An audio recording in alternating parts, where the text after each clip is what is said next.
Asingekuwepo maskini, tusingemjua tajiri. Kumbe heshima ya tajiri inaletwa na maskini. Asingekuwepo wa mwisho, tusingemjua wa kwanza.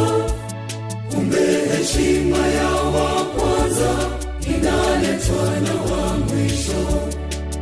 Maishani tunaishi kwa kutegemeana. Kila mtu ni muhimu kwenye nafasi yake. Ndiyo maana kwake Mungu watu wote ni sawa.